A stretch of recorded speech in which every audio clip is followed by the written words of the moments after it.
o sistema, ele... Agora acho que foi assim aí. Boa tarde, agora sim, oficialmente gravando a aula, né? Para quem não pode estar agora presente, depois aproveitar e trabalhar esses aspectos depois aí de conhecimento com a gravação. A gente tem YouTube à disposição, né? A gente criou-se um canal e esse canal tem um link. Depois vai ser passado para vocês o link, só para quem tem esse link pode assistir às aulas, tá bom? Então, tá tudo sob controle. Estamos no cafezinho da tarde, né? Sabe como é que é, né? A gente consegue aí trabalhar. Vamos lá, então. Então, nossa perspectiva para agora à tarde é que a gente trabalha aí em torno de uma hora e pouquinho, coisa, né, bem tranquila, para que a gente possa desenvolver aí alguns elementos para refletir em relação a essa temática, né? Já que o nosso tema é humanização, a gente, na parte da manhã, fez uma contextualização da política nacional de humanização, partindo para a humanização da assistência hospitalar, entramos na humanização da UTI, os elementos, digamos assim, que a gente conseguiu levantar dificuldade, né, para essa humanização, vimos pelo menos algumas linhas de entendimento da importância de se trabalhar primeiro a si mesmo, entender o que é o trabalho nesse contexto, né, entre prazer e sofrimento, trabalho prescrito, o trabalho real. Vimos quais são os conceitos que envolvem, pelo menos iniciais, nesse momento do módulo, o que vem a ser aí as relações interpessoais, a competência interpessoal, o que eu posso tirar para mim, para depois estar trabalhando esses elementos com as equipes, né? Quero já de pronto agradecer a participação de vocês aí, né, depois da nossa aula gravada, mas que agora a gente vai trabalhar, né, tentando trabalhar esse universo todo, agora a gente trabalha esse nosso paciente, né, o paciente na doença terminal, o paciente agudo, o paciente jovem, né? Então, a proposta de agora à tarde é falar desse processo de envelhecimento, né? Alguns elementos também, baseado em reflexões depois, posteriores, e, enfim, e que a gente possa trabalhar os principais conceitos e fundamentos desse envelhecimento, perpassando pelo conceito da morte, né? A morte física, a psíquica, a biológica, enfim. Vamos falar do luto, né, da elaboração do luto, o porquê do luto, né, as fases antes que antecede, né, a morte do paciente, da gente na UTI, né, no hospital, né, nesse nível de atenção. E finalizamos com a elaboração do luto e com a captação de órgãos para a gente só identificar quais são os vazamentos legislativos, técnicos que nós temos, e o trabalho em si dentro dessa ótica, tá? Então, a gente tem aí, no começo da nossa abordagem, uma lembrança aí, em 2006, né, a Política Nacional da Saúde, né, para a pessoa idosa, lógico, que determina para a atenção básica, né, então, esse grande elo do sistema de saúde, né, mas a gente percebe que o idoso, na nossa sociedade, ele tem algumas características que talvez alguns de nós não percebemos, mas há de se perceber também, né, é importante refletir sobre isso, o papel do idoso, né, porque um dia todos seremos, né, idosos, então a gente percebe que cada idoso, em termos de cultura e população, ela tem uma característica, né, de como é que a sociedade absorve isso, né. A gente sabe que hoje o idoso, na sua concepção, ele está envelhecendo, né, com mais tempo, voltando de novo na explicação, na transição epidemiológica, acho que já é conhecido de todos, mas 2050 nós teremos aí uma inversão populacional, né, teremos mais idosos do que jovens, e nessa inversão a gente, obviamente, até chegar a 2050, temos que buscar estratégias, inclusive eu me eu me enquadro dentro desse universo de idosos, porque pensando eu chegar até 2050, já serei um idoso aí, né? Com, sei lá, 70 e poucos anos.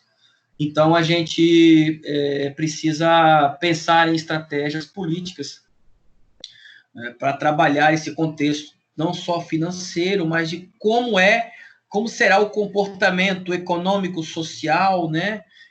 Como será dada as relações comerciais, como será dado o acolhimento desse idoso, já que a perspectiva antropológica para o país, na concepção do idoso, em termos de campo de trabalho, ele tem, obviamente, a ruptura, né? E essa ruptura traz essa concepção nova de um idoso que não, digamos assim, não serve mais para a lida, né, do mercado de trabalho, pensando também nesse idoso, na estrutura educacional que temos ao longo dos anos, da base, né, da população.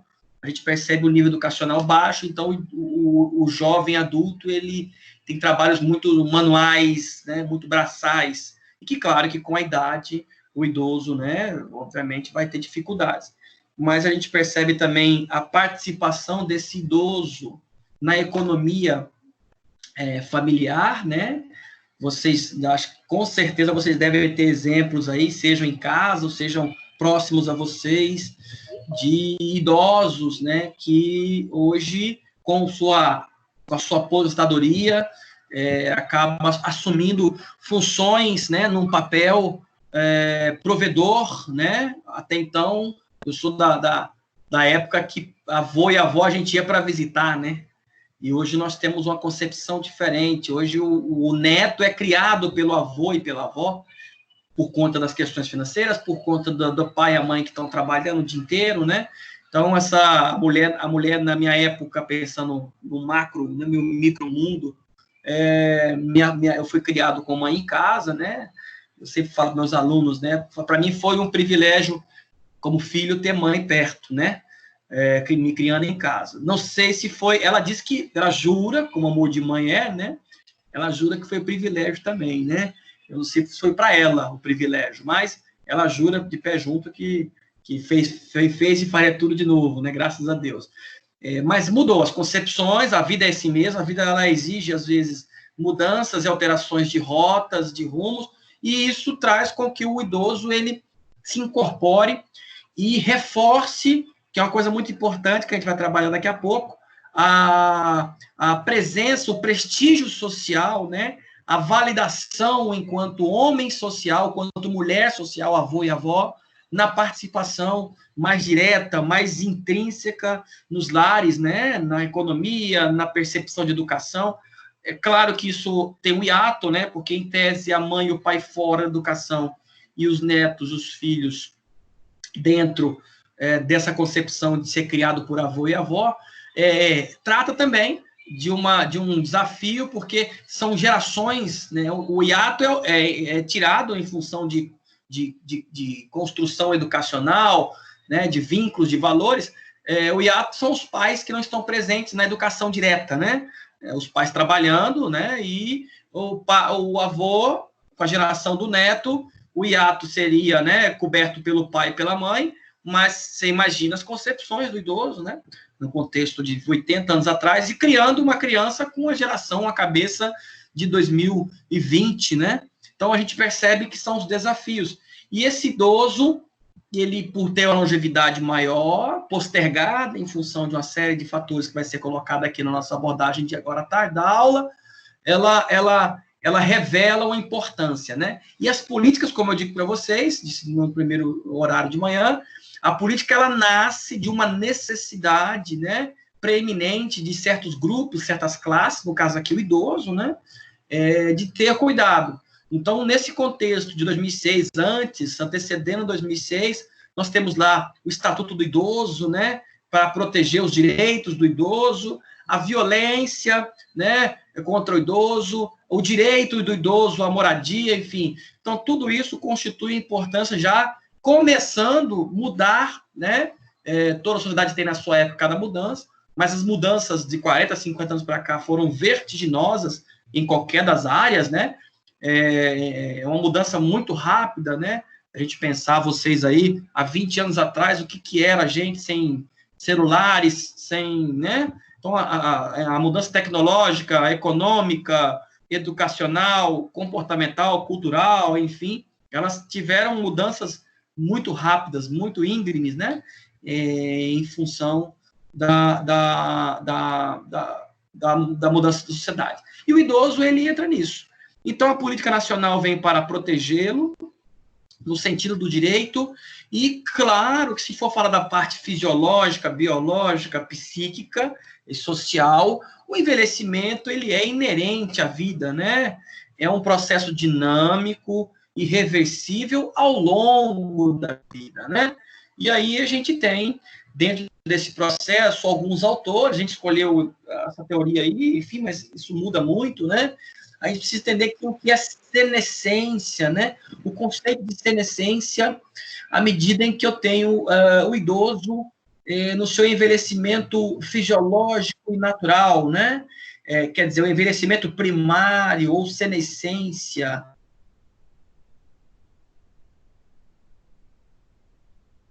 Genética, né? É comum a todos nós, né?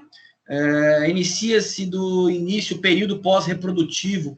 Essa concepção pós-reprodutiva, a gente tem aí a idade fértil, enfim, né? Mas o homem ele pode postergar um pouquinho mais, mas o fato é que ocorre de modo gradual o envelhecimento, progressivo e tem efeito cumulativo, né? A gente pensando no envelhecimento, né, ele revela muitas faces de reflexão, né? Por isso que é importante a gente estar de olho e pensando, e sempre, sim, claro, olhando o presente, o passado e o futuro, mas pensando sempre que as fases, elas precisam ser atingidas, e tudo na vida tem um começo, meio e fim, né? Mas vamos começando aí. O envelhecimento secundário, aí já entra uma concepção mais patológica, né? Onde as enfermidades que não estão relativas somente ao processo normal de envelhecimento, mas começa a aparecer doenças de base, que a gente explica muito com os fatores de risco, né?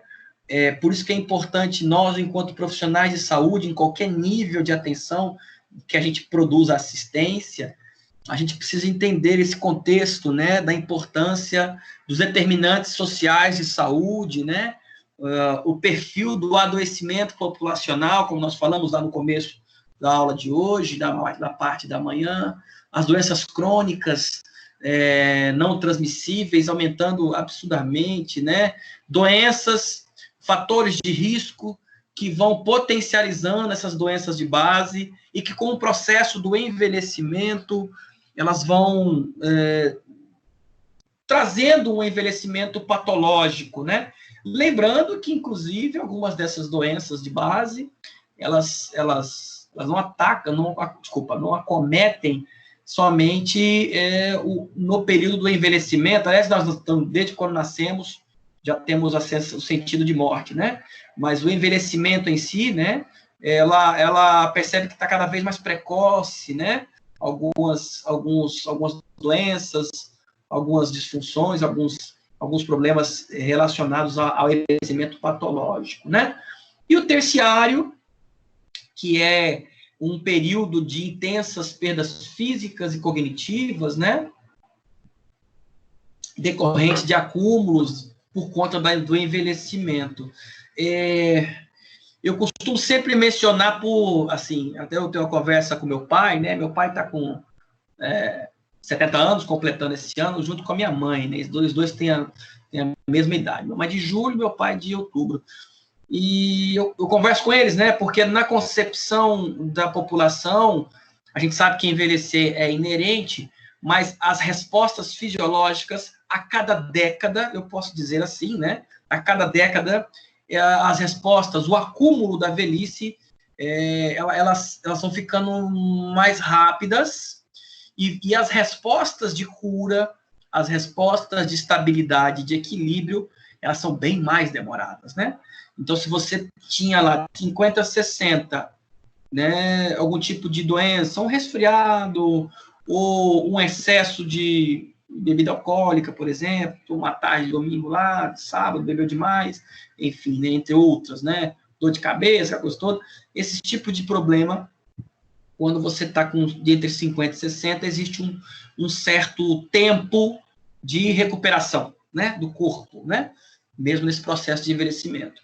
Aí vamos para 60 e 70, nessa década seguinte, a gente já muda isso, né, as respostas vão ficando mais tardias, mais lentas. De 70 a 80, então, é um período muito complicado em termos de, claro que isso é variável, né, de genética, de pessoa para pessoa, enfim, mas de 70 para 80 também começa a cada vez diminuir.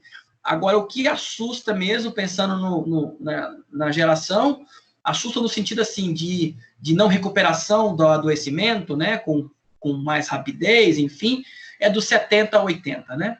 Então, a fragilidade, do 80 aos 90, desculpa. 80 aos 90, a fragilidade cognitiva, corporal, estrutural, enfim, ela chega num ponto muito complicado. E a gente tem que tentar entender que dentro desse processo de envelhecimento, sabendo que ele é inerente a qualquer pessoa, qualquer um de nós, é como vamos trabalhar isso. Então, no envelhecimento terciário ou terminal, a gente já tem não só as patologias próprias da idade, né, já instaladas, mas a possibilidade de intensas perdas físicas e cognitivas, a massa muscular, a inervação, né, a recepção neural, os esquecimentos, ou seja, tudo isso vai ficando muito latente, né? E nós temos que ter um cuidado para quem trabalha com idoso, né? E talvez aí vocês que recebem o idoso instável, né? Saber diferenciar em alguns momentos, se for necessário, claro, né? O que é demência, o que é Alzheimer, né? Porque para o senso comum isso tudo está muito misturado, né? Tudo muito poluído ainda, né? Em termos de entendimento.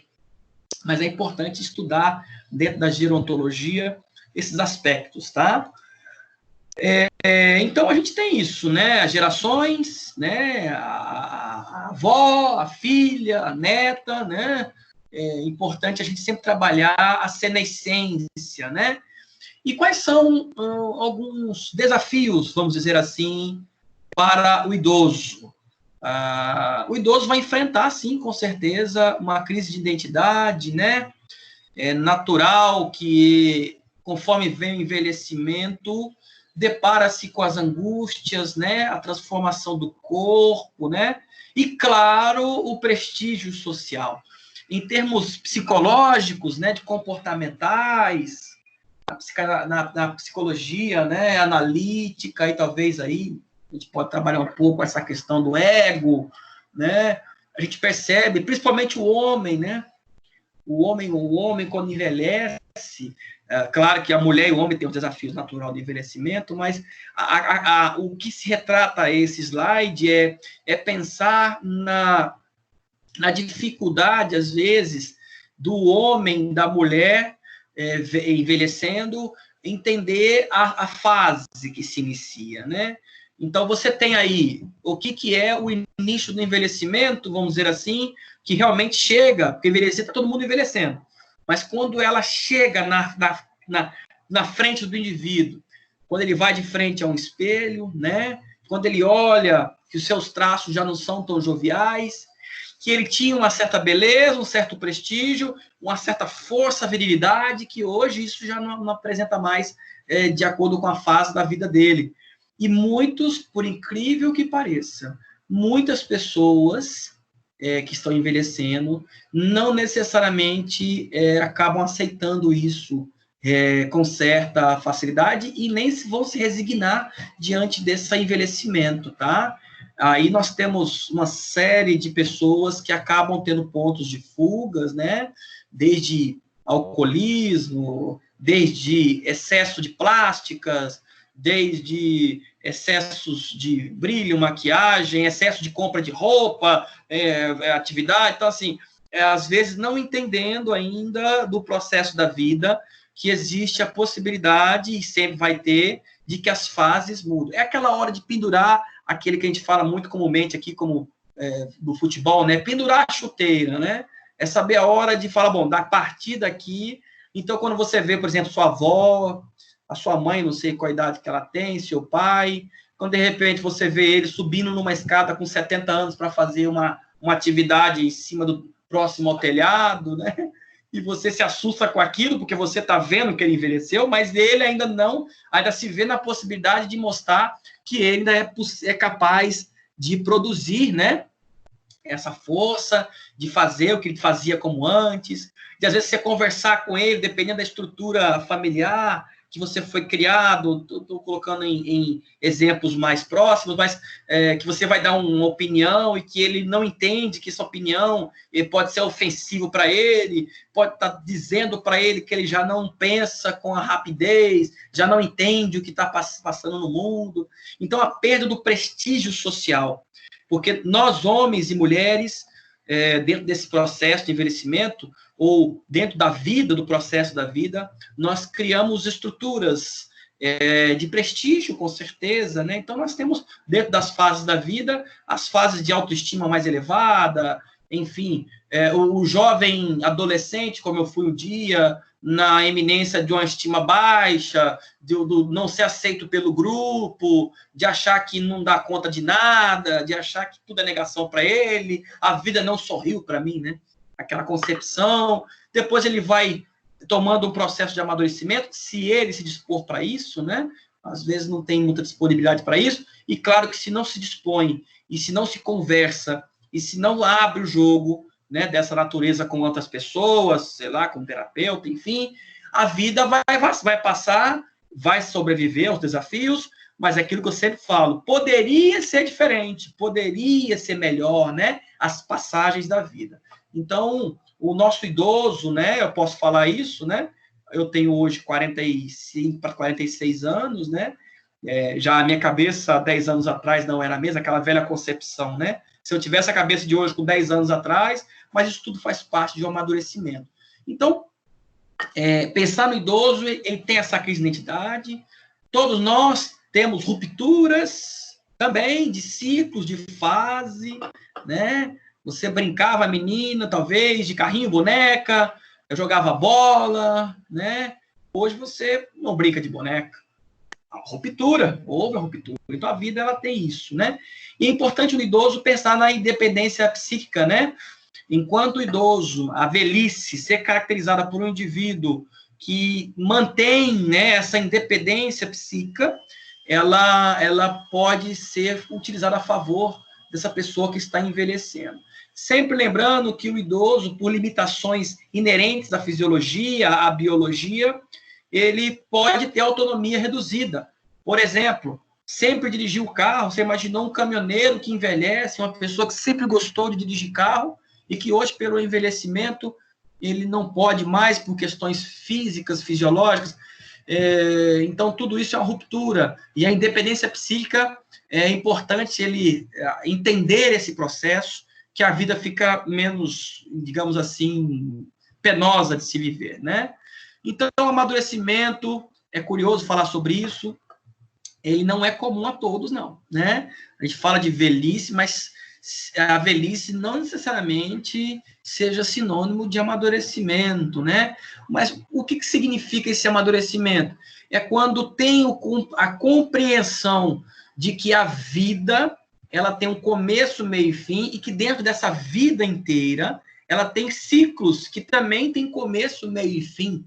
É saber utilizar da sua experiência de vida à medida em que você tem os seus próximos, que não necessariamente precisam ser geneticamente ligados, tá? Mas que você tem pessoas mais jovens, enfim, a vida atual, e que você pode estar fazendo as contribuições, né? Mas o amadurecimento não é para todos os idosos, não, tá? Apesar do que, né, falar em amadurecimento, trata de uma conquista individual, né, que pode ser observada na mudança de valores, na consciência do sentido da vida, né? Então, a gente percebe que nem todo idoso tem isso.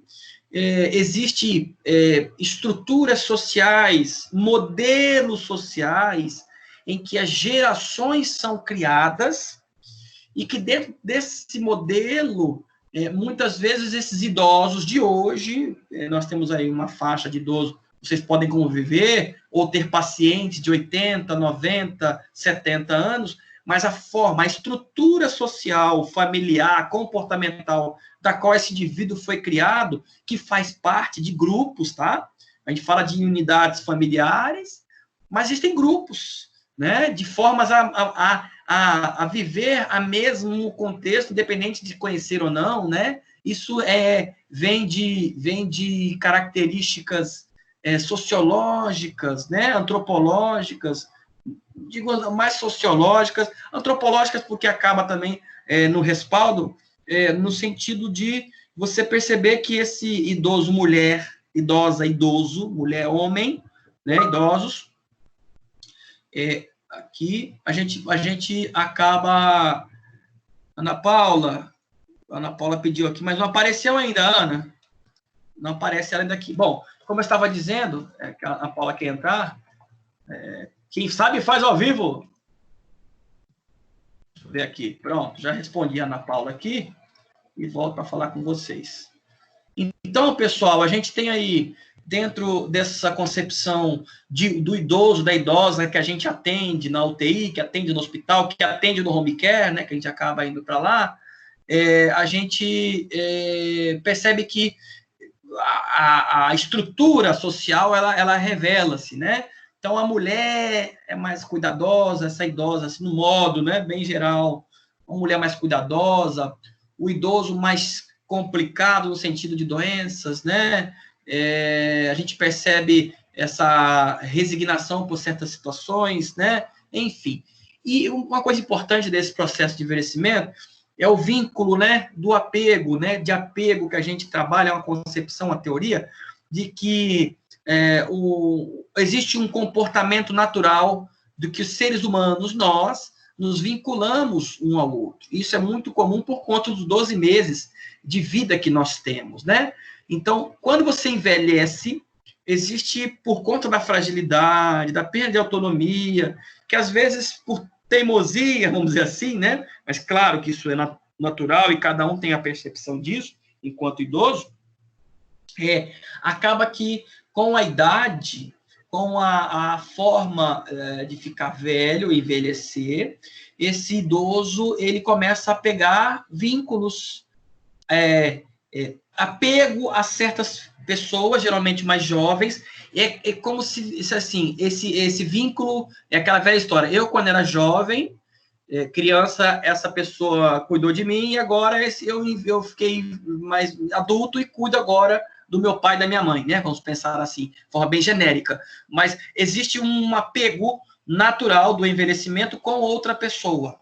Na família, é importante esse dado, tá? Na família, você perceber, enquanto trabalho, às vezes o idoso está numa concepção mais terminal, né? Perceber dentro dos familiares aquele que o idoso se apega mais, no sentido de confiança, porque o idoso perdeu a autonomia e o prestígio social, então ele se apega a alguém da família que vai confiar a ele a saúde, enfim, a pessoa dele, e entre outros aspectos, né? Então, o vínculo de apego é natural no envelhecimento. Sempre tem, às vezes, a própria esposa, né? A própria esposa que vai fazer esse processo, um filho mais velho, ou uma filha, enfim, né? Ou um sobrinho que é muito próximo, foi criado junto. Então, tem sempre, assim, figuras onde o idoso, naturalmente, pelo envelhecimento, vai criar vínculos e vai ter esse vínculo de apego, tá? Então, quanto melhor for a condição da saúde, né, física, psíquica, maior vai ser a autonomia desse idoso e maior será a sua produtividade, né? Então, a gente percebe que quando esse indivíduo chega na fase final da vida, ele se depara, né, com uma condição precária de saúde, e aí tem uma coisa importante também, né? Quanto mais dependente de seus familiares, de seus cuidadores, né, maior vai ser a dependência, obviamente, né, dessas pessoas que estão em torno dele, né? Então, você começa a ter uma configuração diferente por conta do envelhecimento. Se você não tiver um envelhecimento, digamos assim, natural e um pouco mais sadio, a tendência da dependência psíquica, emocional, física, principalmente, ela vai reverberar, né, isso em pessoas da família, né? E isso vai, obviamente, dentro de um contexto, alguém vai ter que cuidar desse idoso, ou pagar alguém, né, dentro dessa condição. E com autonomia reduzida, vamos pensar assim, nesse contexto, é que ele não decide mais por, assim, não necessariamente decide todas as coisas por si só. Às vezes ele está até bem, mas ele não tem, pelas condições do envelhecimento, um componente que hoje o filho assume esse papel. Então, às vezes, se a gente não tiver o familiar ou o profissional que não se atentar, aquele que atende no home care, aquele que vai para o hospital, aquele que você conhece, né? Se você não perceber, o jovem, o mais jovem cuidador, ou os cuidadores, ou filho, enfim, eles acabam assumindo um papel de decidir demais pelo idoso, a ponto de não perceber que o idoso, mesmo com as faculdades mentais íntegras, né, talvez um pouco debilitada, mas íntegra, lúcida ainda, não percebe, não pergunta às vezes o que ele quer, ou o que ele gostaria de ter, e vai respondendo e fazendo as coisas de forma rotineira, aonde o idoso, ele, nessa perspectiva, ele vai perdendo, né, muito mais a sua autonomia. Isso pode, obviamente, gerar um fator ao longo crônico, né, uma condição crônica, uma saúde mental mais debilitada ao longo do tempo, né. Às vezes o cuidador, na dependência da diminuição da autonomia física, igual eu falei para você, às vezes tem faculdades mentais consideradas lúcidas, né? Mas às vezes essa condição física não mobiliza muito, tem cuidador, acaba que o filho ele não consegue, ou a filha, né? Ou o cuidador, ele consegue terceirizar de tal forma esse cuidado, a forma tão rotineira do cuidado, acaba que não levando em consideração a opinião ou até mesmo a vontade daquele idoso, né? Às vezes, é curioso, né? Às vezes o cara tem uma grana legal, ele tem home care, ele tem enfermeiro, uma pessoa 24 horas com ele, um profissional, ele tem um monte de filhos, ele tem ar-condicionado ligado 24 horas, ele tem televisão da melhor qualidade no quarto, ele tem toda a estrutura que dentro da nossa visão capital, né, tem convênios que pode levar ele, por exemplo, para um hospital particular, mas a gente percebe que, nesse contexto, às vezes, a delegação desse tipo de responsabilidade e manutenção, às vezes, esquece um dos fatores principais, que é o convívio, né? E nesse convívio, ele pode, né, de repente, desenvolver uma saúde mental debilitada e ver uma pneumonia e leva esse indivíduo, né? Então, a gente percebe que, quando se trata de autonomia do idoso, mesmo com autonomia reduzida, é importante eu, profissional da saúde, estar atento a esses movimentos. Igual eu falei para vocês, se nós estamos trabalhando a humanização, não significa dizer que eu vou lá fazer o meu trabalho de home care de 20, 30, 40, 50 minutos e vou embora sem entender o que está acontecendo, o contexto, né? Tudo isso é muito tênue, e é isso que dá, inclusive, um diferencial, né, de um profissional, porque, às vezes, a gente, como eu falei, a gente, enquanto profissional, terceiriza, às vezes, algumas responsabilidades do cuidado, da saúde mental, por exemplo. Eu sei que o psicólogo, ele é importante, mas eu não tenho que estar, digamos assim, pensando que a gente tem que estar, como posso dizer, terceirizando elementos psicológicos que você percebe no ambiente, né? O afastamento de um filho que paga tudo, que assumiu como tutor, né, desse idoso, né, e paga tudo, e não tá presente, né? Bom dia, e não fala, e vai conversar, e aí a gente tem essa dificuldade. Deixa eu ver aqui rapidinho. Pessoal, tem uma galera que não está conseguindo entrar. Pessoal, vê se alguém pode mandar aí o link, tá? Manda o link para o pessoal que está com dificuldade para entrar, tá? Por gentileza, porque aí às vezes o pessoal já começou, a Ana Paula está entrando de novo, então às vezes tem dificuldade de entrar, né?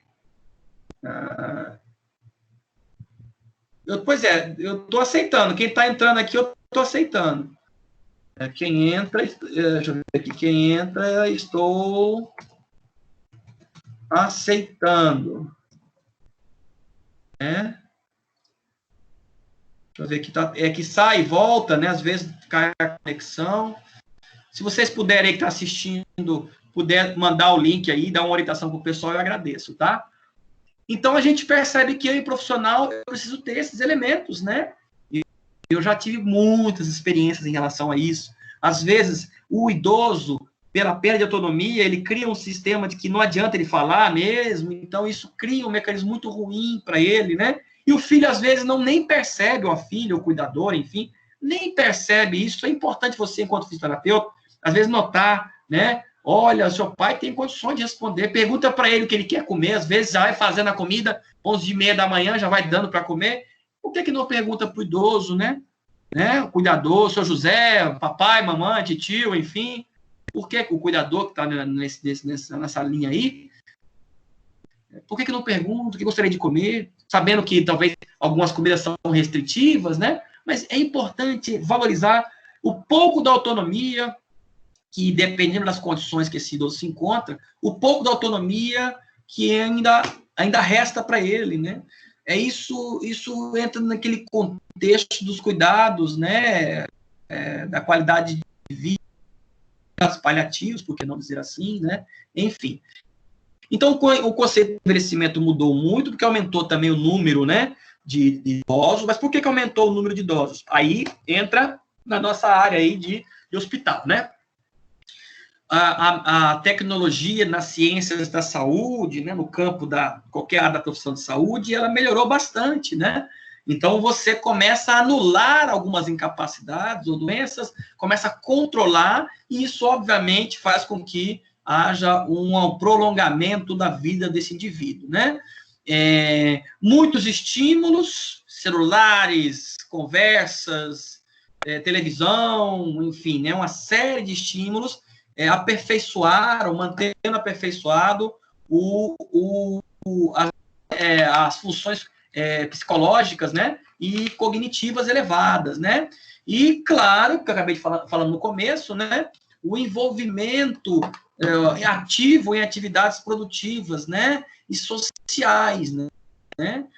Com direito, inclusive, dele. Então, ele acaba assumindo funções da família, aquilo que era do pai e da mãe, ele acaba entrando como para criar um neto, para um neto na escola, para pagar, para levar para o shopping, enfim. Então, tudo isso estimula o envelhecimento tardio, né? Então, é importante ser, claro que a gente não vai negar isso, né? Esses elementos sociais e familiares são fundamentais para a vida dessas pessoas, né? Então, a gente tem aí... Opa, está molhado, perdão. Então, aqui a gente tem o porquê que está envelhecendo. Aí a gente tem alguns aspectos importantes quando se trata de finitude da vida, né? A gente precisa discutir isso. Eu me lembro, né, de um caso de um colega na época do estágio de faculdade, aquilo que acho que foi a Rosângela colocou um pouquinho isso no começo, nada, dificuldade do ambiente diferente e tal, é novo para mim, aquela coisa toda. Mas eu me lembro de um colega de estágio, um estágio na época, nós fazíamos estágio no pronto-socorro municipal de Cuiabá, e a gente tem lá, de acordo com a dinâmica do estágio, a semana, as semanas, enfim, os dias que a gente atende a UTI, né? E eu me lembro de uma experiência que me chamou a atenção, mas não foi diretamente comigo, né? Vou ver aqui. Deixa eu só responder aqui. Ok. Vou tentar ajustar. A voz deve estar falhando, né? Ajustar. Consigo puxar mais um pouquinho o computador aqui para a... Espera aí só um pouquinho, gente. para perto da internet aqui, né? Às vezes a internet está dando uma falhada aí, né? Então, como eu estava dizendo, me chamou a atenção naquele contexto, a gente na UTI e esse nosso colega de sala de aula, no estágio do último ano, a gente lá trabalhando, ele fez uma amizade muito grande com o senhor, né? E nessa amizade, ele é um senhor diabético, já estava sofrendo amputação já, e enfim. Amizade, chegava lá um dia, sou Manuel, tudo bem, aquela coisa toda e tal, e pegou amizade, né? Só sei que com uma semana depois, seria cômico se não fosse trágico, né? O seu Manuel morreu de madrugada e não deu tempo de tirá-lo do leito. Esse nosso colega chegou lá para atender ele. E ele não tinha, no primeiro instante ali, nos primeiros minutos, ele não tinha percebido que seu Manuel tinha morrido, né? Então, ele começou a cutucar o seu Manuel, olhando, seu Manuel e tal. Seu Manuel, tu tá bem? Aí ele percebeu que tinha morrido. Aí, o que eu quero chamar a atenção é, assim, a gente, quanto profissional de saúde, se a gente tem vínculo, às vezes, e vai criar vínculos mesmo, de alguma forma, com esses pacientes que estão na UTI, como é que a gente reage, né? Diante da perda de um paciente ou de uma pessoa, né? Então, a gente precisa entender alguns processos que antecedem, nesse momento, a morte, né? No paciente terminal, mas também entender que aquilo ali, para mim, me chamou a atenção,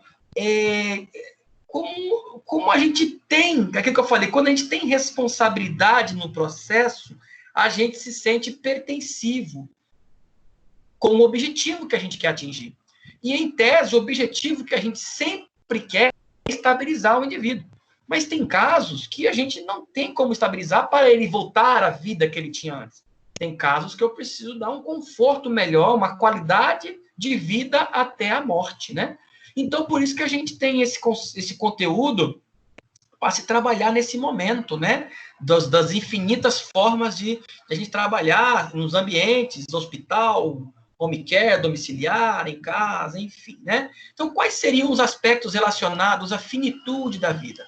Eu tenho um caso específico aí, que eu chamo a atenção de vocês, né? Que é interessante para a gente trabalhar, né? Essa aula, né? Deixa eu ver, terapia, deixa eu ver aqui. Veja o seu áudio. Ver assim. Então, a gente tem aí, se a gente conseguir ler aí um pouquinho, a gente tem aí um caso, digamos assim, né? Parece rotineiro nosso, mas eu vou ler rapidinho, né? Dona Isaura, uma senhora de 87 anos, está lúcida e não tem família. Foi acometida por grave doença e encontra-se em estado terminal. Retornou do hospital para a casa de repouso, pois seu tratamento, a partir de agora, é paliativo. Aparentemente, reagiu bem ao receber o prognóstico de poucos meses de vida. Contudo, passou a agredir a equipe de saúde e solicita a presença constante do seu cuidador. Não está satisfeita com os cuidados que recebe, diz que os enfermeiros são incompetentes e os médicos são uns folgados, que nada entende do seu quadro de saúde. Sempre se definiu como uma mulher de pouca fé. Contudo, ultimamente, começou a rezar, né? Então, a gente percebe aí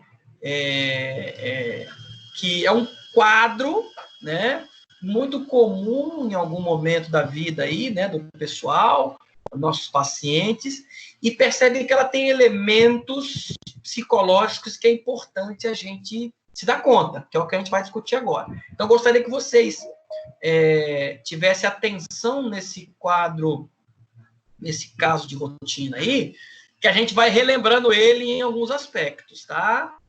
Então, aqui a gente tem que a morte, né? Vou falar um pouco sobre a morte. Como eu sempre costumo dizer, né? É um tabu conversar sobre isso. Vocês sabem, né? Ainda mais a pessoa envelhecida, envelhecendo, né? A gente não tem, de acordo com o contexto social que a gente vive, a nossa cultura, a gente não costuma a dialogar sobre isso, né? Dadas as questões mais gerais. Claro que há variações, tem pessoas que conversam isso numa boa. Mas, de um modo geral, a morte, ela não é algo que a gente possa trabalhar muito bem, né? Sabemos que a morte é um fato irreversível, e determina o fim da vida biológica, né? Pode ocorrer em qualquer fase do ciclo da vida, antes de nascer, intrauterina, como jovem, mas provavelmente a gente pensando aí no crescimento, na velhice, né? A morte é a única certeza da condição humana e faz parte da estrutura da vida, tá? Quando somos concebidos, eu gosto muito da que Camanzi diz, né? Quando somos concebidos, nascemos e já começamos a morrer, pois os dois eventos caminham junto, né? Nasceu, já tem garantia de morte, né? Então, a gente costuma trabalhar isso. E a gente sabe que a função no imaginário, ele cria uma barreira muito grande contra a finitude da vida, ou seja, o fim da vida. Então, a gente tem aí muitos contextos, né, muitas concepções psicológicas, religiosas, teológicas, que muitas vezes acabam para a gente não entender bem esse processo, né? E claro que os sentimentos, né, sobre a morte, ela são variados, ela afloram, né, na morte, enfim, quando vai chegando próximo a ela, o próprio envelhecimento, as pessoas vão tendo essa diferença, né, de entender esse processo. Então, para falar de morte, a gente trabalha com essa característica de que, paradoxalmente, a gente consegue aceitar a morte dos outros, mas quando se trata da nossa própria possibilidade de morrer, a gente bloqueia, a gente não tem muita dificuldade. Eu falo isso, eu sei que para alguns de vocês pode ser um assunto um pouco desconfortável, mas eu preciso trabalhar esses conceitos em relação à humanização e o fato de sermos profissionais de saúde, inclusive vocês, que trabalham com essa possibilidade, né? Dentro do ofício de vocês, né? Numa segunda-feira, você estabilizou, deixou no plantão passado o indivíduo bem estabilizado, mas que segunda-feira ele morreu. E a gente precisa entender como é que é essa percepção, né? Então, por isso que a gente tem que discutir alguns elementos, né? Claro que a discussão pode partir para vários níveis, né? Teológicos, inclusive, né? Cristãos, filosóficos, né? Mas não é esse aqui o caso. O caso é a gente tentar levar isso para a nossa prática, tá? Então, o Virchow, ele aponta que as inúmeras perdas com que o ser humano se depara no decorrer da vida. Isso é importante. A gente, como ela está sendo traduzida hoje, percebe-se um estímulo muito grande para viver a vida, né? Intensamente. E quando se vive a vida, não necessariamente intensamente, é preciso reconhecer que a gente já convive com as perdas, mas que às vezes isso passa despercebido. Então, o fim da infância, o fim de um casamento, o fim de uma amizade, o próprio processo de aposentar, as físicas no envelhecimento, ou até por acidentes, né? Tudo isso revela uma perda, o fim de um ciclo, né? Foi o que eu falei aquela hora. Você, quando era jovem, brincava de boneca, de carrinho, de pique-esconde, né? Adorava papel de carta, enfim, colecionava, enfim, uma série de coisas. E hoje você já não faz isso porque houve uma ruptura, houve um fim, né? Então, a sociedade ela não está muito familiarizada com essa renúncia de convivência, né?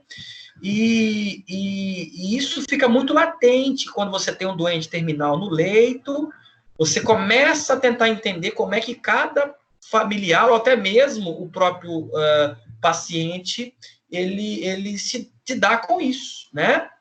Então, a morte é uma coisa extremamente... Como é para todos, então ela iguala todos os seres humanos, né? Na fragilidade e na vulnerabilidade. Claro que cada um tem as suas variações de acordo com o que vai responder a isso, né? E aí tem uma coisa importante que também, né, vem para nós, né?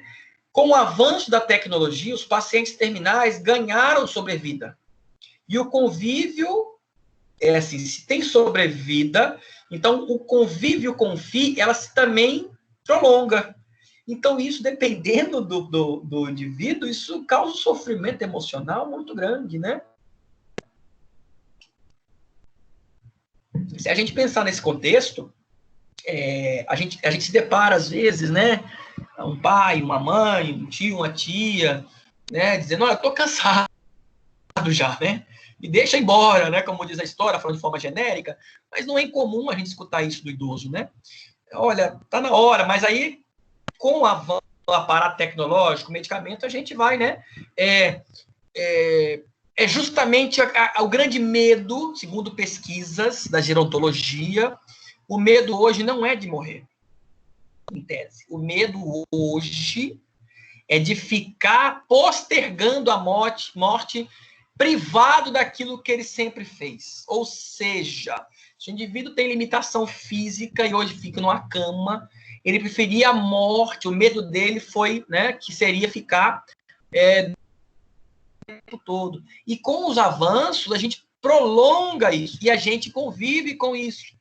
Pacientes de leito que estão há muito tempo no hospital, pacientes que estão em casa sendo atendidos por home care, a gente participa desse prolongamento e a gente percebe, às vezes, esse sofrimento emocional. Tem dia que está bem, tem dia que não está, né?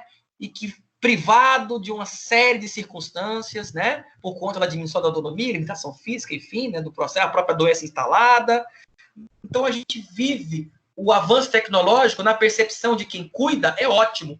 Mas como é que a percepção de quem está velho e que está na fase final e que hoje estabilizamos de novo, quase morreu, voltou, morreu de novo, voltou. Então, como é que fica esse sofrimento emocional para o idoso, né? A gente precisa entender que quando tem o evento da morte, ela se faz pelo menos por 4 características, 4 aspectos, né? Existe a morte sociológica, né? Que é a superação emocional. Quando ele morre socialmente, significa dizer que há uma necessidade dele superar o que ele foi no passado, né? E das figuras importantes de sua vida, né?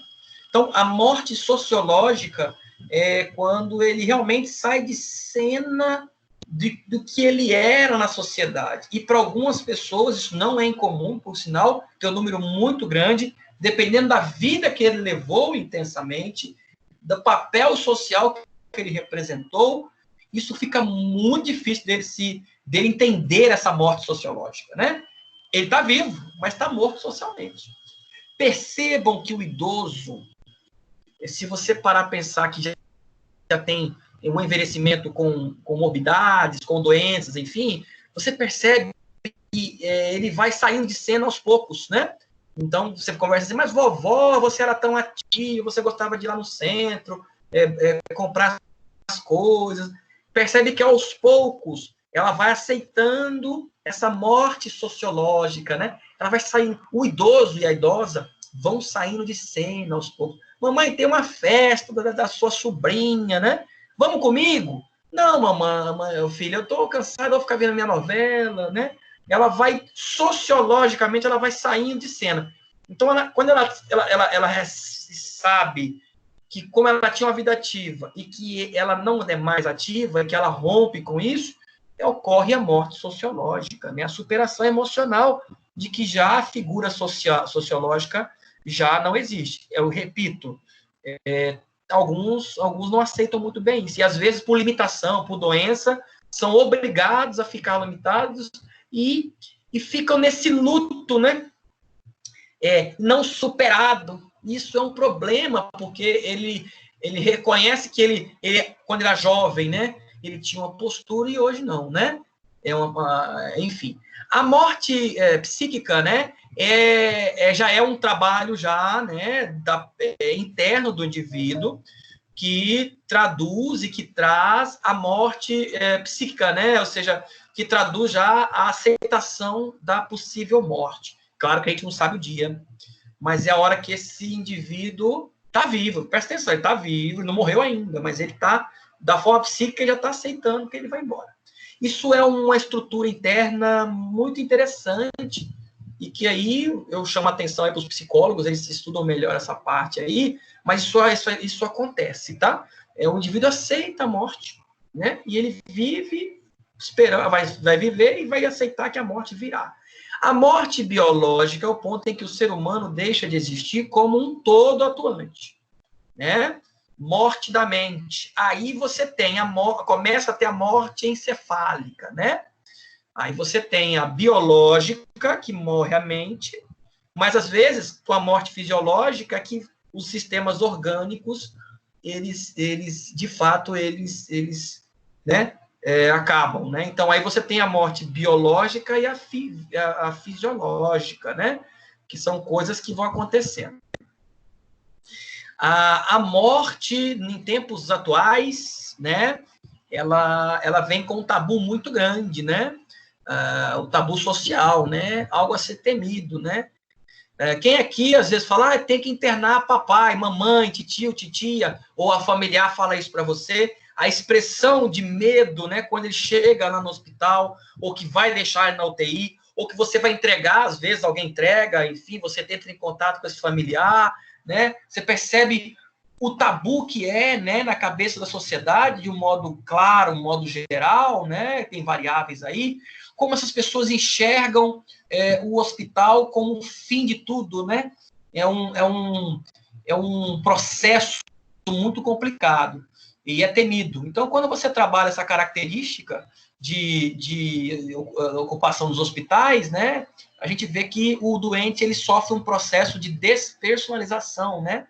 Aí sim, naquele nível de atenção que vocês trabalham, e boa parte de vocês, nesse contexto, ele diminui a decisão, autonomia, perde inclusive o direito de saber sobre sua morte, né? E de se preparar para ela. Quantas informações, por ser um tabu social a morte, quantos pacientes eles não têm a informação exata, até vezes por pedido de uma família, às vezes por você entender que você falar isso vai dar instabilidade nesse indivíduo. Então, quantas vezes ele não tem o direito de saber o que está acontecendo com a própria saúde nesse nível de atenção. Então, ele se vê repletos de fios, tubos conectados, medicamentos, né? Coisa que nunca ele tinha contato, né? Então, a gente tem aí, em meados do século XIX, né, a medicina procurava aliviar o sofrimento desse indivíduo, porque a aceitação de morte na sociedade era algo muito vinculado, inclusive, ao cristianismo, né? Então, aceitar a morte, a medicina existia para aliviar o sofrimento, mas que a morte era iminente. Né? E hoje, a gente já falou isso, com o prolongamento tecnológico, a gente está prolongando a vida e a gente está evitando a morte, né? Então, e claro que quando se fala em morte, a gente está dando elementos aí para a próxima discussão, a gente começa a falar sobre a doação de órgãos, né? E aí a gente tem um terreno bem mais delicado quando se trata disso. Daqui a pouco a gente fala mais um pouquinho sobre isso, né? Então, a morte súbita é mais complicado, né? Quando se trata de doação de órgãos, né? E por isso que é importante ter um acompanhamento multiprofissional. Então, para evitar a morte naquele contexto.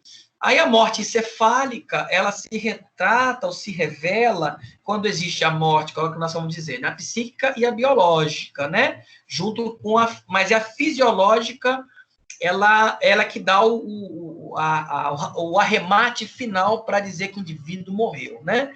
Então, existem dois pontos básicos indispensáveis para caracterizar uma morte encefálica. Vocês, obviamente, devem ter estudado isso já, mas a gente só está revendo aqui dentro do contexto, que assim, a causa de uma lesão cerebral, né? Então, assim, primeira coisa, ponto indispensável.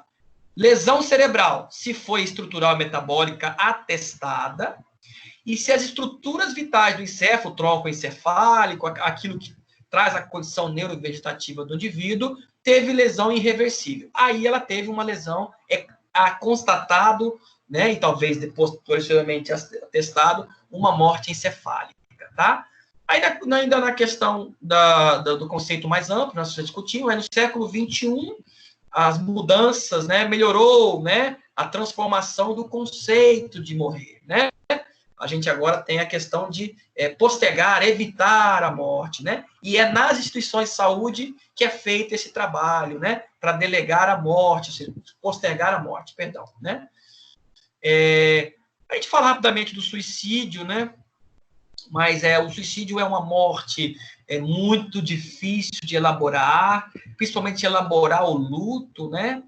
Porque você tem um enlutado, a pessoa que ficou, né? Que vai lidar com a própria culpa de ter sido culpado, né, do suicídio, né? Por isso as pessoas já instintivamente, quando se ocorre um suicídio, tem uma tendência a avisar, né, as outras, na tentativa de minimizar, né, o sofrimento alheio do outro, daquele familiar. Ele escreve uma carta, ele deixa um vestígio de que realmente ele tirou a vida, né? Então, fica muito complicado. Era um assunto que a gente não se comentava quando era jovem na sociedade. Suicídio era algo extremamente mais raro, acontecia, mas era muito raro. E hoje a gente tem aí, né, quem aqui convive com algum familiar ou alguém, ou até mesmo dentro da família, já ocorreu esse tipo de infortúnio, né, que é a vitimização por suicídio, né? É muito complicado. Então, o autor, ele diz que existem outras vítimas de quem comete o suicídio, né? E porque fica algo muito complicado, solto no ar. Mas o suicídio não é o nosso foco aqui da temática de hoje, mas é um tipo de morte que precisava ser relatado. Então, a gente tem aí o temor pela morte, dois aspectos importantes, o medo de morrer, que é o temor pela morte, né, do outro, que desencadeia o medo e o abandono e a separação, e o temor da própria morte, né, que provoca essa consciência de finitude, fantasia, de como é que será a própria morte, o que vai ter do outro lado, né? Enfim, né? Então, a velhice, a vida, ele começa a vivenciar todos esses dilemas, né? Partindo desse princípio, e ele vai percebendo isso de acordo com a experiência que vai antecipar esse luto e a consciência da própria finitude, tá? Aí tem alguns aspectos importantes no estudo da psicologia. Você já deve provavelmente ter contato com esse estudo, mas a gente vai... Kübler-Ross, né? O Kübler-Ross, ele descreve 5 estágios emocionais vivenciados durante o processo de morrer, né? A primeira fase é o que ele chama de negação. Então, um indivíduo em doença terminal, né? Que sabe de uma condição de uma doença que vai levá-lo à morte, né? Ele começa a se confrontar com essa relação, né? Ele tem esse confronto temporário. Aí é importante falar sobre isso, né? Com um modo saudável de lidar, né, com a intensa dor provocada com o anúncio da proximidade da sua morte. Ele começa a trabalhar a possibilidade de morrer, então é importante a negação, porque é a hora que ele sabe que ele tem uma doença terminal, que ele vai de fato morrer, apesar de ser algo inerente desde quando nascemos, e por conta de tabus sociais, enfim, a gente tem dificuldade de entender isso, que ele vai ter esse momento da negação importante para ele elaborar a própria finitude. Tá? Na segunda fase, estágio emocional, vem a raiva, né? Revolta, ressentimento, inveja, né, devido aos familiares, a Deus. Então, ele começa a negar tudo, né? A equipe de saúde, às vezes você tem uma pessoa, eu não devia estar aqui, isso ok, né? Ele sabe que ele tem uma doença, ele começa a produzir esses elementos. Aí vem ofensas de várias formas, vocês devem ter passado por isso, pacientes que estão com raiva de estar ali, né? Xingam às vezes a gente, mas é importante você, enquanto profissional de saúde, entender que essa reação emocional dentro desse estudo, que não é unanimidade, tá? Tem variações, é um momento em que ele está entendendo e elaborando o processo de finitude, ou seja, da morte. Então, muitas vezes, apesar de ser direcionado para a pessoa, a gente precisa entender que as ofensas, em tese, de um modo geral, não são de um trato pessoal, né? Às vezes ele xinga você, mas não é porque não gosta de você. É tentando elaborar que ele vai morrer, né? Que ele está chegando ao fim da vida. Um terceiro estágio é a barganha. Você lembra do caso da hora que a gente leu? A dona que estava no estado terminal, ela estava com raiva dos enfermeiros, não é isso? Raiva dos enfermeiros, ela queria falar com o cuidador, né? E começou a rezar muito, né? Lembra que ela falou no final lá? Então, ou seja, ela está dentro da lógica do estudo de Kubler-Ross, ela está no estágio da barganha, né? Então, aí, nesse momento, no terceiro estágio, é o estágio na tentativa de negociar o prolongamento da vida. Aí é a hora que, dados as concepções cristãs ou não, religiosas, do modo geral, a pessoa começa a fazer promessas, a rezar demais, de repente começa a se desprender de questões materiais, né? Se pode ir, vai para a igreja, se não. Então, é um momento de barganha para tentar negociar ou um prolongamento da vida ou aliviar questões internas das quais ela não resolveu durante a sua vida, né? A autora, no caso, a Kubler, ela indica que é um momento de um período apropriado para elaborar o luto. Porque o luto, ele precisa ser elaborado para quem vai morrer e também para o familiar, que é a hora que, muitas vezes, o doente terminal, ele chama o familiar, né? Ele conversa com o familiar, ele faz a barganha, né? Ele começa a pedir perdão, ele começa a fazer ações que as pessoas possam entender que o processo é o fim. E nem todo mundo aceita muito bem isso, né? Aí vem a depressão. Da barganha vem a depressão, né? Ele cultiva o silêncio, ele se retrai num quarto estágio, ele apresenta perturbação no sono e na alimentação, né? É importante entender que o isolamento, aí a papel já está do profissional de saúde, da equipe, deve ser muito importante para assistir esse paciente, né? Respeitando os momentos de silêncio, né? Às vezes você quer animar o cara, mas perceba que ele está numa fase de depressão, naquele dia ele não está muito afim de conversar. Então, eu entendo o senhor, respeito o senhor, o que o senhor precisar, eu estou aqui à disposição, mas eu preciso fazer a fisioterapia, a senhora, e assim vai trabalhando, né? Percebendo que é nesses pequenos detalhes que se faz um grande profissional, né? A família percebe isso, o usuário percebe isso, o cliente, né, o doente, e aí a hora das vezes dele às vezes abrir, conversar mais com você, né? Então tudo isso é muito importante. E a quinta fase é a aceitação, né, dos 5 estágios, a última fase, né, da superação e do conflito diante da morte, né? Aí ele começa a atingir a serenidade diante de morrer, né? Ele começa a organizar a sua vida, considerar a proximidade da morte, né? E isso, claro, que não é consensual entre os autores, entre os teóricos, mas é importante, pelo menos, a gente ter uma relação nesse contexto do emocional para perceber no nosso paciente em que fase ele se encontra, né? Às vezes é importante, nesse momento da aceitação, voltar àquele processo de trabalhar os perdões, né? De talvez aceitar num contexto mais filosófico da morte, enfim, isso aí é muito individual às vezes, por questões religiosas, enfim, mas entender que a morte, a jornada terrena é só um processo, né, dentro daquilo que esse indivíduo vai se desenvolver numa outra fase da vida, de um outro momento, modelo, mas isso depende muito da família, né, e você como profissional respeita, é ubandista, é católico, é evangélico, é espírita, é ateu. Talvez o ateu, dentro dessas fases, elas ficam muito mais fortes e evidentes, né? Porque vai para o desconhecido. Porque me parece, às vezes, assim, num processo de acreditar em Deus, Me parece que, para algumas pessoas, isso soa com mais conforto, né?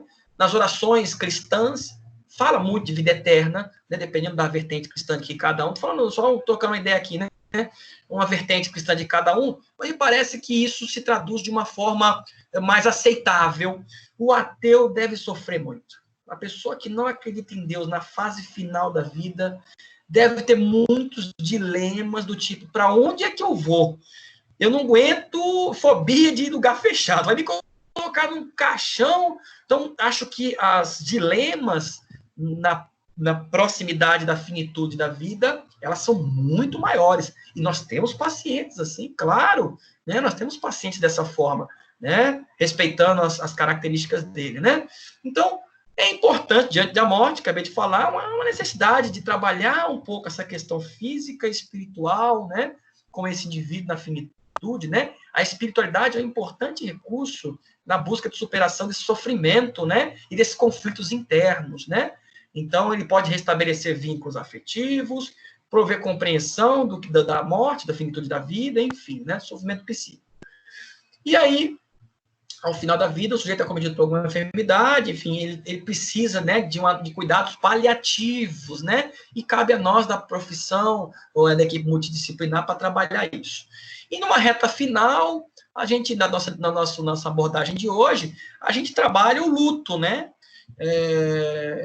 Então, a morte, ela apresenta muitos aspectos éticos, legais, sociais, religiosos, psicológicos. A gente podia falar outro módulo só sobre isso, mas é importante a gente estabelecer, assim, essa coisa do processo de elaborar o luto, né? E aí a gente tem vários tipos de rituais, né, para o luto. Eles promovem a integração da morte, transformações dos que perderam um ente querido e que permite a continuidade. O luto é necessário. Ou seja, o luto é um momento onde a gente precisa identificar e entender. Eu que estou próximo de familiares, que quando eu saio do meu plantão, às vezes tem um familiar no corredor, ele pergunta se você trabalha na UTI, como é que está meu pai, como é que está meu tio, minha avó, meu avô, né? E aí essa pessoa, ela quer saber. Isso já faz parte de um processo de entender. É a luta entre tentar na esperança dele sair bem e entender o luto, né? Então, a gente tem os rituais de luto, que vai variar de sociedade para sociedade, localidade, enfim. Então, o luto é o quê? Falando de conceito, é a manifestação de reações a uma perda significativa, pois há rompimento dos vínculos e que as pessoas estabelecem umas às outras. A perda de uma pessoa significativa é uma situação altamente estressante, sendo o luto uma resposta normal do enfrentamento, ou de enfrentamento. Portanto, não é uma doença, é um processo, e não um estado permanente, contínuo. Separação de um casamento de 20 anos, separação ou o filho foi embora, né? Foi morar em outro lugar, a filha, saiu de casa. Luto. É altamente estressante. É a ruptura de um vínculo. E a morte, como é o nosso tema de hoje, propriamente dito, é um processo. E dentro desse processo, a gente precisa saber lidar com ele, né? A gente começa a dizer que a forma como a gente lidar com o processo de luto daquele paciente que você atendia há 1 ano, 2 anos e que faleceu, é importante o apoio posterior, é importante você, enquanto entendendo o luto, ter um apoio para esse indivíduo antes desse indivíduo morrer, né? Trabalhar talvez alguns elementos sobre isso, né? Então, a gente percebe, tem alguns autores que tratam assim, né, que o luto é como se fosse ondas do mar, e você está dentro desse mar. Em que momentos em que você tem ondas maiores, que vão te deixar mais instáveis, e ondas menores, que vão te deixar na calmaria, mas que você não adianta você nadar contra a natureza, contra o mar. Então, o luto é algo que você tem que aceitá-lo e dominá-lo conforme vai passando o tempo, né? Claro que a gente está falando aqui de uma questão de conceitual, mas que cada um vivencia com o seu paciente e vivencia com os seus familiares, né? Então, que possivelmente, né? e inclusive a gente tem que preparar também, né? A preparação da família para o evento, né, as consequências desse momento vai depender. Como é que está preparado? Olha a situação extremamente delicada, né? A gente às vezes terceiriza, como eu falei, para o psicólogo, para a enfermeira, ou para uma pessoa que é mais sensível e mais carinhosa, né? Mais humana, como costumo dizer, que vai lá para avisar a família que o vovô vai morrer daqui em 24 horas. Então, esse processo de preparação da família para o evento vai partir da possibilidade, sim, do papel da equipe multiprofissional, mas também de como a família vai responder a isso, né? Como a estrutura social da qual a gente estava envolvida, estava inserida, né? Então, a gente tem aí gestões de famílias onde é muito centralizada a figura do patriarca ou matriarca, né? Então, o avô sempre muito envolvido com todo mundo, isso não é problema, né? O problema é trabalhar essa concepção de que um dia isso vai acabar, um dia terá fim, um dia ele vai partir, ela vai partir. Mas, às vezes, a estrutura social patriarcal, na figura materna, né? O grande centro, todas as festas só ocorrem porque a vovó e a vovó tá viva, a bisavó tá viva. Eu quero ver, meu Deus do céu, não vou nem pensar o dia que ela morrer, como se não fosse morrer, né? Como se fosse para sempre. E não é, né? Então, tudo isso pode pesar quando vem a morte e a elaboração para o luto, né? Então, intensidade é a forma como o luto transcorreu, né? A morte de um dos membros da família é um dos momentos mais marcantes das crises, né, pelas quais essa pessoa ela passará, a família. A forma da morte encarada vai variar drasticamente de cultura para cultura, tá? De uma região para outra. Cada indivíduo enfrenta a dor e se adapta à ausência do outro de acordo com seus recursos internos, né? Durante o luto existe como se fosse assim uma parada, né? Você só pensa no passado das pessoas, a pessoa que foi, você lembra das coisas boas, as coisas difíceis, às vezes, que ele fez. Você pula o hoje, o presente, e vive o futuro, que vai ser de mim. Então, cria-se um hiato entre... você cria estruturas mentais para o passado e para o futuro, e dependendo do luto não é bem elaborado, o presente, o viver hoje, ele não acontece. Mas o que é natural em alguns momentos, claro, a pessoa do dia ela não conseguir. Por isso que a gente respeita quando a pessoa está ausente do trabalho, enfim, uma série de coisas, né?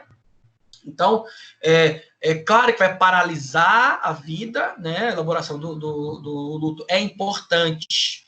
É importante elaborar o luto, mas se ele não for muito bem elaborado ou não for muito bem aceito, o indivíduo que ficou enlutado, né, ele pode padecer, ele pode morrer, né? É um momento possível de lidar com a consciência da finitude e reavaliar a vida. Quantas vezes vivi uma vida com meu pai, com a minha mãe, com meus avós, e de repente um avô morre, aí você começa a refletir sobre o que é a vida e a possibilidade de finitude dela, né? Existe um tabu em relação às crianças, né? Em relação quando o avô morre, quando vai enterrar, a criança não pode estar junto, né? Então, existe aí uma série de tabus sociais, mas a psicologia já explica que é importante a criança também ter contato, já desde cedo, né? Às vezes cria-se cachorro, o cachorro morre, é um lidar com a morte, com o luto, né? Que é importante, inclusive, para entender os processos internos de como é ou como deveria ser a vida, né? Que ela também tem fim, né? Então, reexamina, ressignifica, tudo isso daí. O luto é uma situação de crise na qual uma relação anterior estabelecida é rompida e uma demanda sistêmica de ordem emocional e relacional recai sobre a família e os grupos sociais que da pessoa morta, né? Quando o luto é inibido, adiado ou se torna crônico, estamos em frente a um luto complicado e patológico, né? Desenvolvimento de doenças pós-morte de um ente querido, doenças físicas, emocionais, doenças da alma, né? Que é uma questão da espiritualidade. Tudo pode se estabelecer de acordo com o luto não bem elaborado, o luto não aceito, né? Engolir choro, reserva, tristeza, guardar para si, é um caminho aberto para um luto complicado, né? Aceitar, paralisa a pessoa vive 2, 3, 4, 5 meses, 1 ano, 2 anos, 3 anos, de acordo com a questão do luto, e o luto não se resolve, né? Então, tá, aí para terminar aqui nossa abordagem, os enlutados, como eu falei para vocês, eles ficam em dois patamares, entre o passado e o futuro, e o indivíduo precisa angariar forças internas e externas para transpor esse luto, né? Às vezes precisa, sim, de um apoio psicológico especializado, né, de uma terapia. Às vezes as pessoas da própria vertente cristã conversa com alguém dentro da igreja, enfim, etc e tal, no centro de umbanda, espiritualidade, enfim, pode ajudar, né? Mas é importante trabalhar e transpor isso, né? É uma trajetória de aprendizados, né? Para a gente poder construir um futuro, a pessoa que passa por isso construir um futuro, né?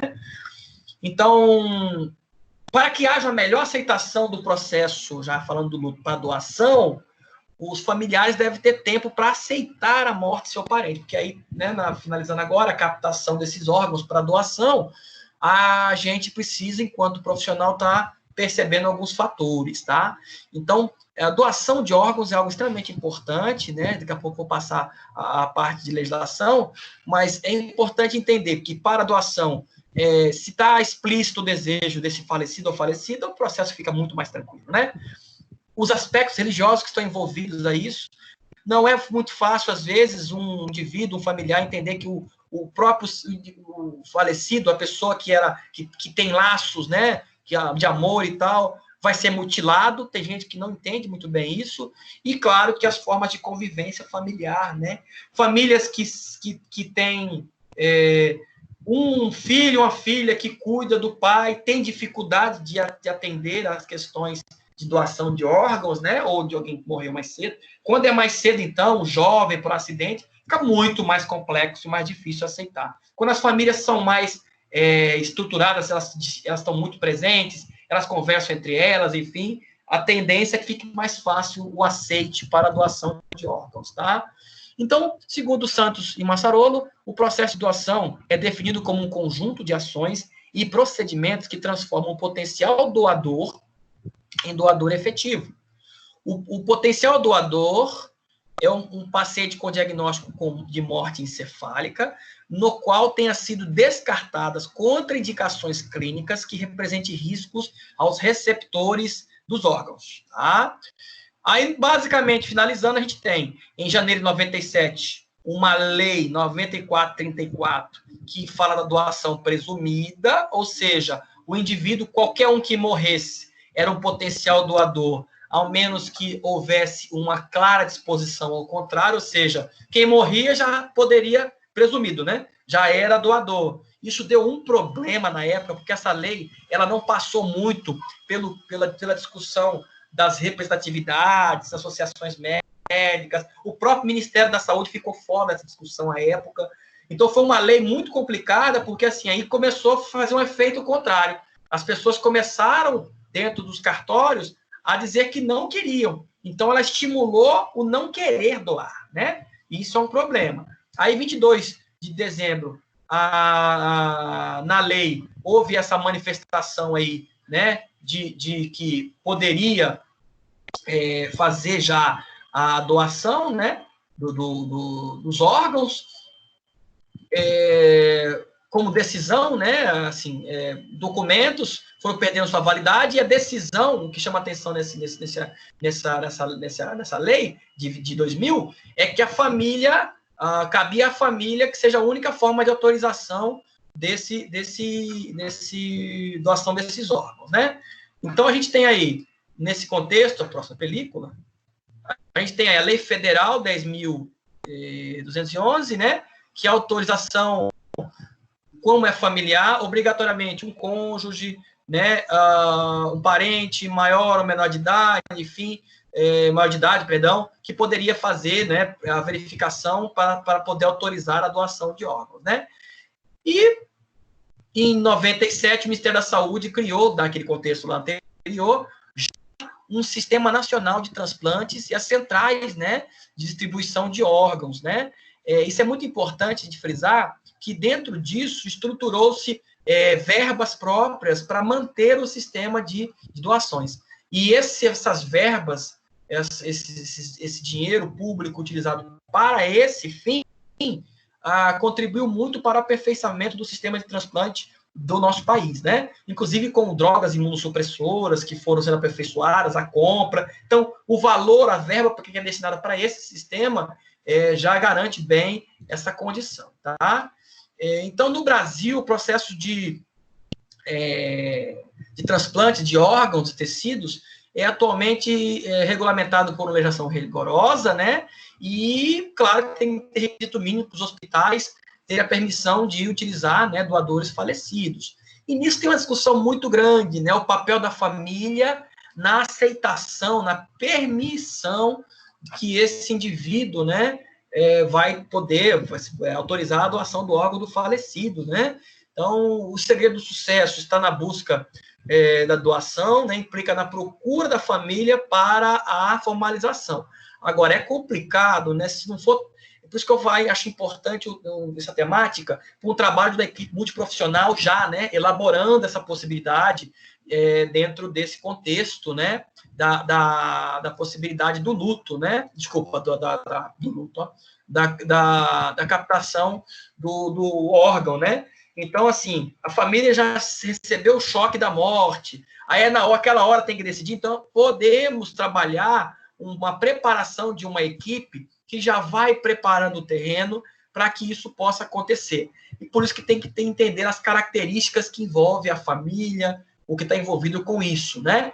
Então, é importante, assim, para finalizar, que uma das características principais é que a pessoa responsável pelo primeiro contato não tenha pressa e que tenha um treinamento dedicado, especiais para a proposto, ou seja, é importante que se tenha esse cuidado, né, da pessoa, da família, e que já venha sendo trabalhado antes, podemos dizer assim, que é possível trabalhar antes ali da proximidade da morte. Claro que isso é muito delicado, isso aqui só são elementos para a gente poder discutir isso depois, vocês nos espaços de vocês, com mais profundidade, mas que basicamente reitera a importância, e isso está no dia a dia de vocês, na questão terciária, né? Isso está muito próximo no atendimento a home care, enfim, isso é muito próximo. Então, isso complementa, capacita, habilita mais ainda esse profissional, né, que dá essa capacidade dele poder entender os vários aspectos envolvendo a sua ação.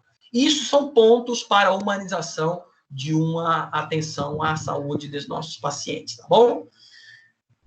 Eu acho que a gente encerra essa abordagem, né, com esses dois recados para vocês, momentos muito difíceis, mas que podemos, digamos assim, ultrapassar tudo, né? E que é nesse momento que a gente aprende, né? Então, uma das essências da vida é isso, né? Nada, absolutamente nada é por acaso, né? Então, as coisas acontecem, às vezes, de ruins, fala, meu Deus do céu, Deus não olha para mim, né? Quem tem a vertente cristã, quem tem a vertente, né? Enfim, respeitando todas as diversidades, né? Dentro dessa temática, mas, às vezes, as pessoas acham que é azarada e tal, mas procure, às vezes, entender que pode ali ter um processo de grande aprendizado e grande mudança de postura, né?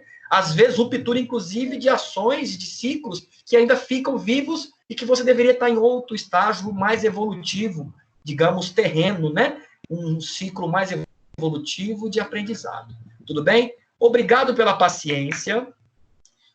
Professor Tiago, vou avisar ele aqui, né? Pelo WhatsApp, para ele